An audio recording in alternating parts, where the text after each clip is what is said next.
instructions. You will hear a number of different recordings, and you will have to answer questions on what you hear.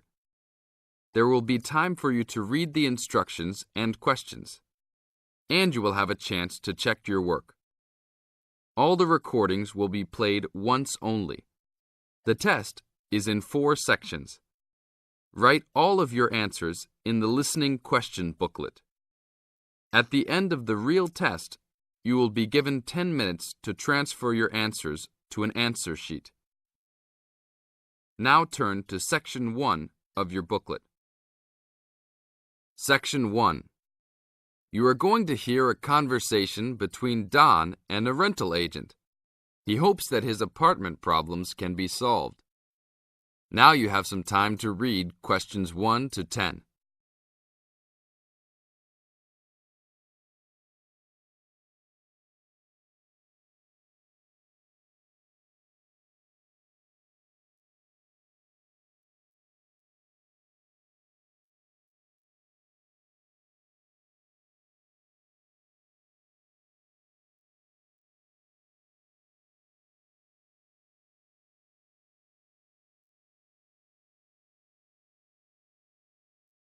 Now listen carefully and answer questions 1 to 10.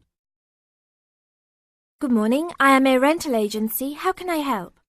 Oh, hello. I'm ringing about some problems I'm having with my apartment. Yes, of course. If I can just get a few details first. What's your name? Don Chester. How do you spell that? Chester. Okay. And the address? Apartment 4, 18 Ruby Lane. Ruby Lane, and that's in... In Newbridge. Oh, yes, I know the one. Could I ask how long is the lease? It's for a year. And you moved in on... Last week, on 24th May. Good, thanks. Now, what are the problems you found? Well, nothing too serious, you know, but a few things that have been building up over a few days. Yes, of course. Well, the first thing is the fridge. The seal on the door is decayed, and we have a small child and need to keep milk cool, so we need to get that done straight away. Okay, that's the fridge for immediate repair. And then there's a little problem with the gas water heater. Uh-huh. The switch is broken. Right. It's not serious and we can still use it. But if you can send somebody over in the next couple of weeks or so, that'd be great. Okay, I've got that. Then we're worried about the front windows. Are they broken? No, but there are no blinds on them. And you know, with privacy these days. And when would you like those done? Oh, it's not really urgent. But there are only thin curtains on the windows, and people are walking past. Yes, we'll have those done for you by next week, don't worry. And then there's the front door lock. It's getting quite annoying. It often jams and we sometimes have to fiddle with it for minutes before we can get in the apartment. I'd really like to get that fixed up right away. That's no problem. And then the last thing is the shower curtain. It's torn. Oh, right. We can get a new one and have it to you in the next week, if that's all right with you. Yes, that's okay. Anything else? No, that's all. Okay, fine. What we'll do now is get someone over to you this afternoon if you're home. Well, I'll be out for a short while. Okay. Tell us your preferred times. Well, the best time is about 2 o'clock. I'd have to check that with him. And if he can't get there then, what would be your second preference? Oh, any time up to 6 p.m. would be fine. Okay, I've got that. Great. Thanks very much. That's fine. Thank you for calling. Goodbye. Goodbye. This is the end of Section 1. Now you have half a minute to check your answers.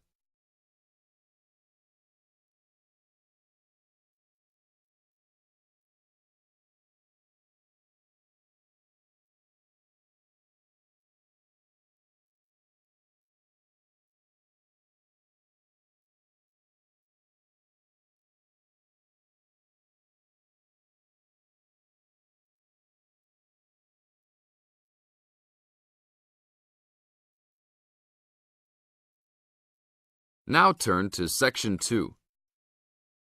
Section 2.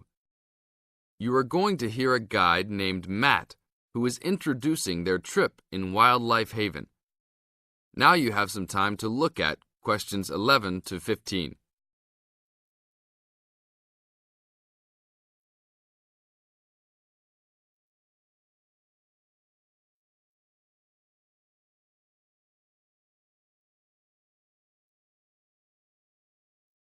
Now listen to the first part of the introduction carefully and answer questions 11 to 15.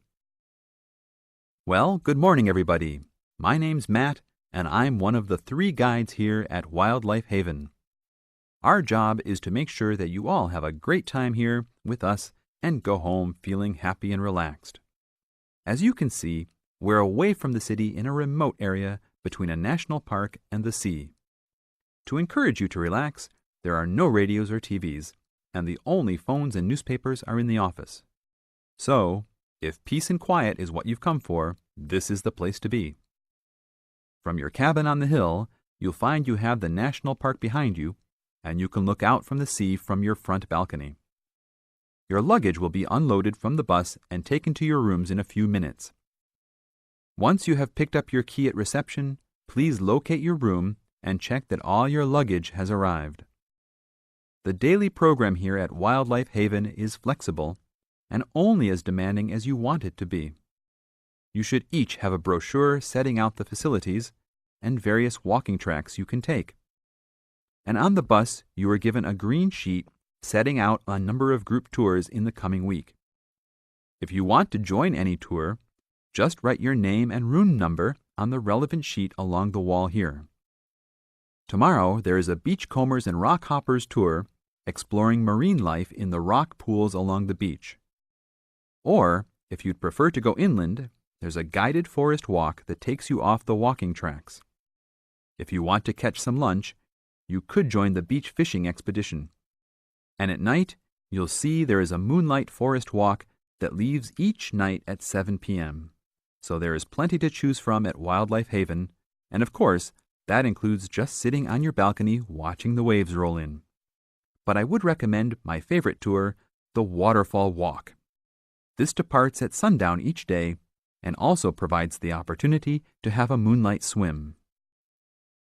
Now you have some time to look at questions 16 to 20.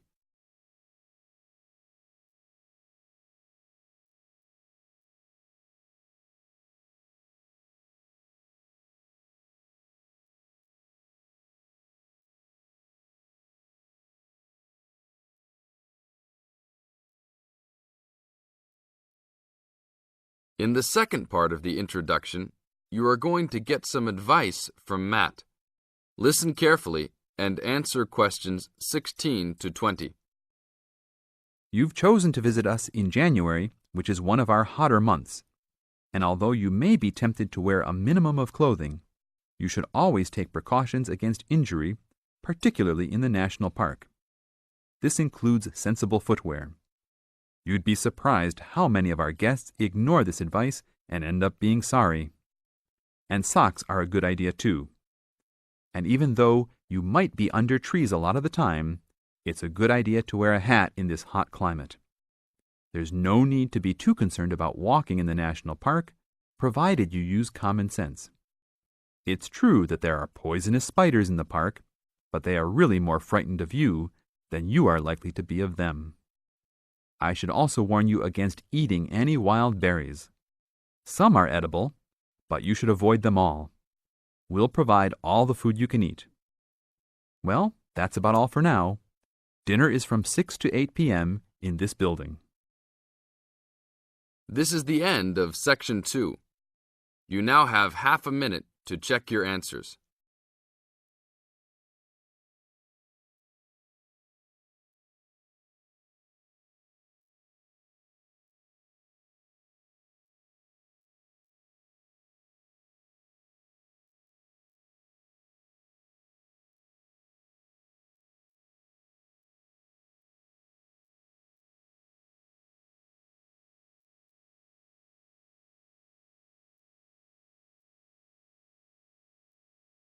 Now turn to Section 3.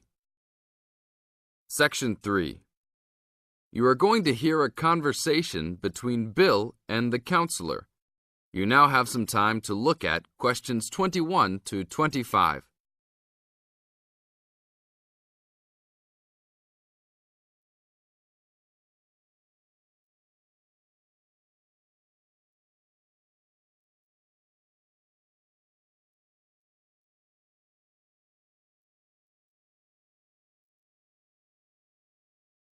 Now, listen to the conversation carefully and answer questions 21 to 25 by circling the correct letter A, B, or C. Hello, Bill. What can I help you with? Well, I was talking with a friend of mine who's doing a medical course, and he said that before I start taking sleeping pills, I should see you. I see.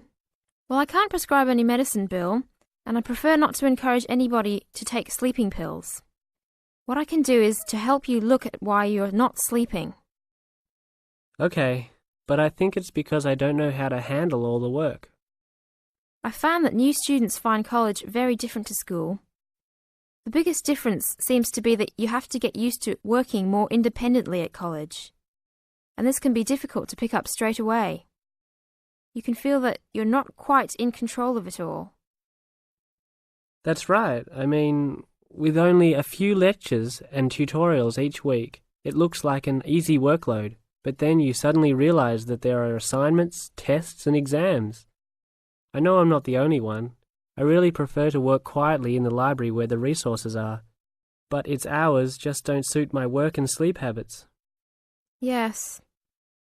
Having a lot of time to manage and having to arrange to get everything done and still have time left over to relax and feel refreshed usually needs careful planning. Yeah, that's right. I know.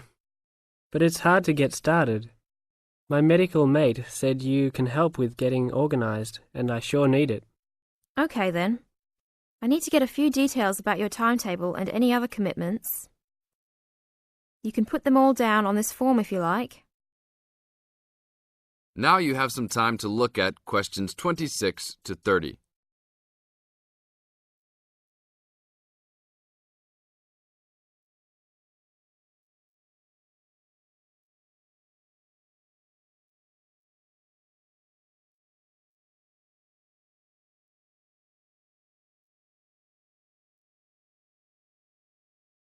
Listen to the second part of the conversation and answer questions 26 to 30 by completing the notes below. Write no more than 3 words for each answer. Now, Bill, what's your main concern? Well, what really gets me down at present is that the exams are coming up and I don't feel confident. I know you've spent a lot of time preparing, so let's look at the actual exam itself. No matter how much preparation you do, it doesn't really count if you don't plan how you will time yourself to ensure you get to answer all the questions. Usually there will be some guide on the exam paper that will tell you the relative importance of each question, its contribution to your total mark. I see. So if I feel organized at the start, I can be more confident. Exactly. So once you've worked out an overall plan, and this can be done quickly, you need to make sure you know what each question is asking you to do. As a marker, I know what answers I expect to a question. Then you need to address the question, not just write down what you know and hope the marker will appreciate the hard study you've done. Yes, that's important. I can see that markers are looking at the questions, not trying to guess what we know. Yes. And the third point to keep in mind is that even if you know the topic well, you should leave time to go back and check your work for content. There may be an important point you have missed, or not explained as much as you wanted to. And at the same time, you can look for errors, including any obvious ones in grammar. Okay, thanks. It's really simple in many ways, isn't it? This is the end of Section 3. You now have half a minute to check your answers.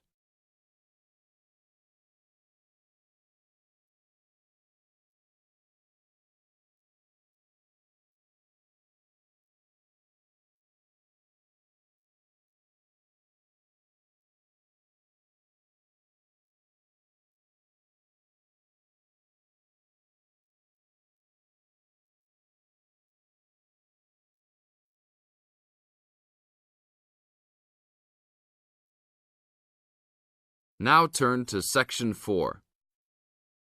Section 4. You are going to hear a talk given by Jim Allen. He is going to share some of his findings of his research. Now you have some time to look at questions 31 to 40.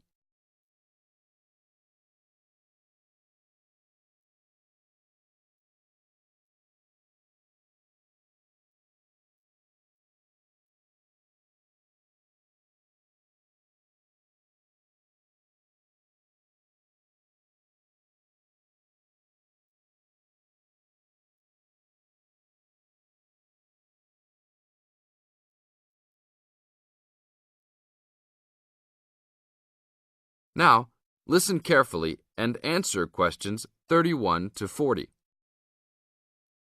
Good morning. Today we'll be hearing from Jim Allen, who will be sharing some of the findings of his research project from last term. Jim. Thanks. Well, to start with, a little bit of background about the project. As you can see, our title is something that is relevant to everybody in this part of the world: water safety. These days, there's a lot more to water safety because of the increasing number and range of boats and other things people use on public waterways. I'd become interested through reports on radio about the number of incidents involving small powerboats and individual watercraft such as jet skis. It seemed to me that because these craft were essentially recreational and didn't require licenses to use, there was very little opportunity to influence the users towards being safety conscious. So, I decided to make this the focus of the project. For the research, we mainly relied upon talking to people, asking them questions in preference to using a written questionnaire. We interviewed a wide range of people at a number of popular swimming locations over 2 consecutive weekends and asked them what they'd observed or experienced themselves. The respondents were both male and female, but the men were just slightly in the majority. We were pleased with their willingness to talk about the subject, and all told, interviewed 145 people over the 2 weekends. So, what were the findings? As you can see, 86% of people reported having had some type of problem. A surprisingly large percentage, 27%, commented that they had found it necessary to shout at an offending powerboat, but the main type of problem was the deafening sound that some of the boats made. On occasions, this led to swimmers deciding to move to another location. So what strategies did people adopt to ensure their own comfort and safety? Let's have a look at the figures. First, it was noticeable that there were often distinctly different answers between men and women. It was mainly the women, for example, who said they should try to choose places where boats couldn't go, whereas it was usually the men who said you shouldn't have to move if you were there first, so you should shout at them if necessary. Both men and, it was women who said you should call the authorities if the situation gets too dangerous or the powerboat drivers are acting irresponsibly. Then, I had thought it would be mainly women, but both sexes made the point that above all, it's important to get children away from any possible danger. Men were very aware that jet skis could be unpredictable in inexperienced hands. They also made the point that it's much safer to have your car nearby and clearly visible to any watercraft if you're swimming in a relatively remote spot. Finally, wearing visible clothing, men didn't think it was quite as important as women, but both gave it a high safety rating. When we asked them what they thought the government should do to help solve the problem. This is the end of Section 4. You now have half a minute to check your answers.